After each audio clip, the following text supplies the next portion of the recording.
Hey everybody, welcome back to the channel. If you're new here, we've been working through a renovation on a 1956 Calcraft, and you know, I spent all week working on a video. I spent all week building some stuff. There's a cabinet, you can see, I've built to kind of match the other one in the new style that we're going for, and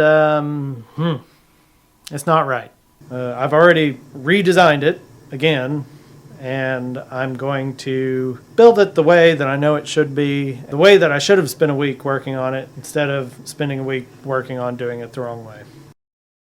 Hey, I just want to jump in here real quick and mention that we had talked about doing a live stream to discuss how I use SKETCHUP to create a plan for my camper remodeling, and I think we're going to try to do that next Saturday, February 12th at 2 p.m. Central Standard Time. I'll post a reminder in the community section and on social media and whereabouts. If you're interested in that, I would say go spend a little bit of time and look at SKETCHUP free beforehand, and we'll probably pop a link in the description of this video. Let me show you what's wrong with it. So for one, I did these stupid mitered edges, and I didn't use anything to like align them or secure them, and I should have. And the problem that's going to happen is where this is heavy stuff over time going down the road and bumps and whatnot, these are just going to split apart. I knew that. I knew that wasn't right. The other stupid thing I did is this shelf is just glued in here. I should have done a dado or something, you know, some pocket holes. I don't know what I was thinking. I'm just being stupid.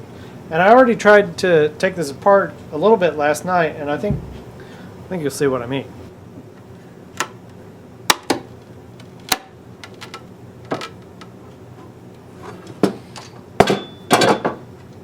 So did you see what happened in the back? I don't know if you can see it, but it pulled away and it popped. Let's see. What happens if I put a little pressure on this? Well, it actually felt better than I thought it would. Let's up the pressure a little. Hey, okay, I'll take that back. There we go. But the thing is, that was going to happen eventually, no matter what. You know, this side is still held in, but this side is not. And it's because there's no mechanical fasteners that are going in there, and a dado would have put a lot more glue on there and held it a lot more tightly. So I should have done that. Probably run some maybe pocket hole screws. I don't know. There's a lot I should have done and I didn't do. Yeah, I'm gonna redo this, and I'm gonna redo it in a way that's lightweight and sturdy enough for the camper. It should be much better.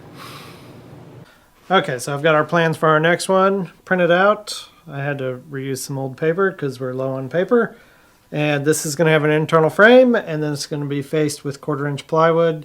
So from the exterior, it should look exactly the same. So we're going to cut all these pieces for our frame. They're all the same width, so this should be pretty straightforward and pretty easy. Okay, so the first thing I had to do to make this cabinet the way I should have made it originally is to cut down some 1/2 inch ply to make the framing. So I just ripped it on my table saw, and then I had all my measurements from my SKETCHUP, so I just lined them up as groups and cut them in one chop so that everything was exactly the same length, and that worked out pretty well. Next thing I did was pre-drilled all my pocket holes, and I had everything kind of laid out on the workbench so I'd know where it would go, and that was pretty quick, pretty easy. I put the pocket holes on the outsides of the pieces so that when the side panels of the cabinets go on, it covered them up. One thing is really useful when you're assembling your stuff using pocket holes is to go ahead and clamp down those work pieces so they don't move on you as you snug those up. And I just clamped them flat to my workbench to keep everything nice and aligned. So with the 3 sides together, I used my corner clamps to kind of align things and hold them together while I put together the front, and then I just was able to flip it around and do the back. Really simple, really quick. Didn't need to use glue on those because the panels, when they go on, they're going to hold everything in place. This front piece, I didn't do pocket holes on it because it would have been kind of awkward to do on that one, so I just glued it and tacked it in place with my nail gun. Then I measured the sides to make sure that I was cutting the panels accurately, and I used some of the scrap material from when I built the walls. I also had to make a shelf. I just made that out of 1/2-inch ply. I just cut those notches on my scroll saw and it fit nice and snug. I glued it and then tacked it in with my nail gun.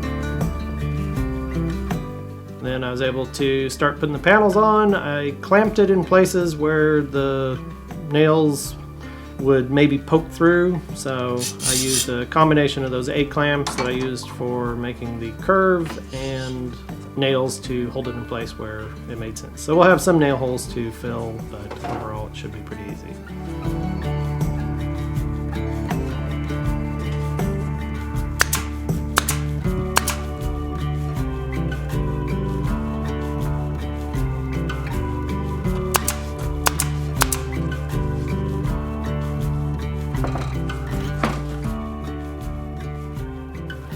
Okay, that's it. I'm done for the night. That's how it should have been done. I'm gonna let it set up in those clamps overnight, and then I'll take them off tomorrow. I'll take them off and talk about them. I'm done for the evening. I gotta go. I gotta get out of here.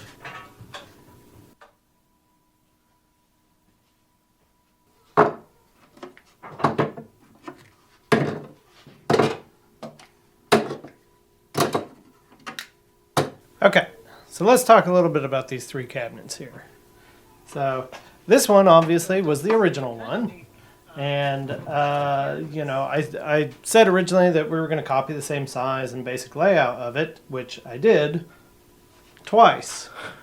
For the look we were wanting, I thought, you know, I should just do it out of the 3/4-inch ply. I do think the edges look nice, and I think overall it looks okay. I think driving down the road, especially with a door on it, opening it and closing it a bunch, I think it's just going to break it apart. Additionally, this is actually really heavy. I mean, I don't know exactly, but I can definitely tell a big difference just trying to lift these two together. Between these two, they feel about the same. So you sharp-eyed viewers have probably noticed that there is not a door on this cabinet. I've been experimenting with my little hinge before I do the real thing. I mean, it works, but it's not lined up like I want it to be. You know, that's the thing. When you do something like this and you want the design to look very, very simple, that's actually kind of difficult to do because you've got to make sure that everything is so precise on it. You can't, like there's not a lot of room for slop. And, you know, on some things where, you know, if you're doing a painted cabinet, you can just fill it and paint over it. You know, you can't do that with these. So you have to think through a lot of things ahead of time. You have to think through the grain pattern and, you know, the way the panels meet and where the seams are. And does everything align the way you want it to? And I'm not there yet with this. So, you know, not to be such a downer this week, but, you know, sometimes are like that. Sometimes you make some mistakes, you do what you can, you regroup, and you come at it again, and that's what I'm going to do. So, you know, in the next video, I will explain a little more clearly how I actually did this, because obviously I have to make another cabinet, and we will get doors on both of these and have it be a real start to finish video. Remember, live stream next week, February 12th, Saturday, 2 p.m. Central Standard Time. Reminders will go out. Make sure and like and subscribe. Leave me a comment. Let me know if you have weeks like this. And yeah, we'll see you soon. Hopefully we'll see you all live and in person. And yeah, we'll catch you in the next one.